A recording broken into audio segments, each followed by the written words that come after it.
3 mindsets que tu dois adopter en tant que formateur, en tant qu'expert et en tant que coach si tu veux réussir sur les réseaux sociaux ou en ligne, si tu veux être rentable. Ces 3 mindsets sont tellement importants que je veux que tu me donnes ton attention pendant les 3 prochaines minutes. Le premier mindset, c'est que tu dois adopter le mindset d'un serviteur. Pourquoi je parle de serviteur? Parce que beaucoup de personnes pensent que le premier job d'un serviteur, c'est de servir. Mais je vais te dire, lorsque tu vas dans un restaurant et que tu prends ta place, lorsque le serveur vient, il ne vient pas pour te servir, il vient pour savoir quel est ton besoin. Ça veut dire que le premier job d'un serviteur, c'est d'écouter pour comprendre quels sont les désirs et les aspirations de la personne qui veut servir. Si tu développes la capacité à écouter pour comprendre quels sont les besoins, les aspirations, les désirs, les peurs, les craintes, les rêves, les intentions de ton audience, de ta cible, alors tu seras à même de leur apporter une formation, un programme de coaching qui cadre avec leurs besoins, parce que le succès en business vient du fait que ce que je leur propose cadre avec ce qu'ils recherchent, et à partir de ce moment, tu augmentes tes chances d'être rentable en ligne. Ça, c'était le premier mindset. Le deuxième mindset, c'est que tu dois adopter le mindset d'un scientifique. Un scientifique a cette attitude qu'il ne dit pas d'avance qu'une idée est vraie ou fausse, une hypothèse est vraie ou fausse. Il laisse que les réalités du terrain lui donnent la tendance ou lui disent c'est quoi la vérité.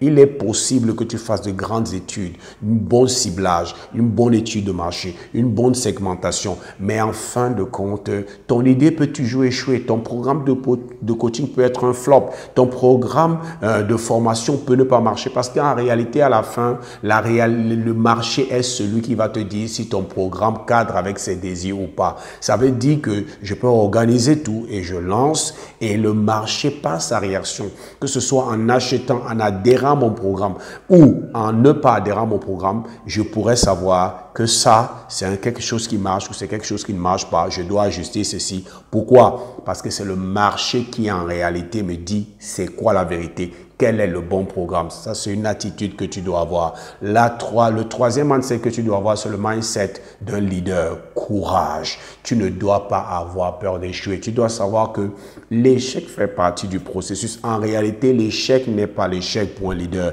L'échec est justement un moyen de prise d'information qui te permet de savoir qu'est-ce que je dois ajuster, qu'est-ce que je ne dois pas ajuster. Hier encore, je travaillais avec un de mes enfants en mathématiques.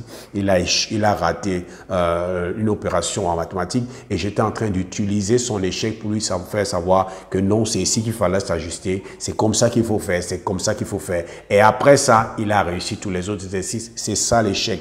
Lorsque tu mets ton programme sur le marché, lorsque tu lances ton programme de formation, lorsque ça ne réussit pas comme tu pensais, ça ne veut pas dire que c'est un échec. Qu'on écoute, comprends et ajuste-toi en fonction des informations que tu reçois de ton échec. Ça va faire que la prochaine fois, lorsque tu vas revenir et tu as plus de probabilité de réussir. Ces 3 mindsets vont faire la différence. Le mindset de serviteur est développer l'écoute parce que mieux je connais mon audience, mieux je peux les servir et mieux je peux devenir prospère. Deuxième chose, la mentalité du scientifique, savoir que c'est le marché qui dit la vérité. Ce n'est pas moi qui décide si un produit est bon, mon offre est bonne ou pas. C'est la réaction du marché qui me dira si mon offre est bonne ou pas. Et le troisième mindset, c'est le mindset d'un leader, le courage. Savoir que l'échec n'est pas l'échec. L'échec est une prise d'information. L'échec nous donne des éléments qui nous permettent de nous ajuster pour mieux sauter plus tard. J'espère que tu as obtenu de la valeur de ceci.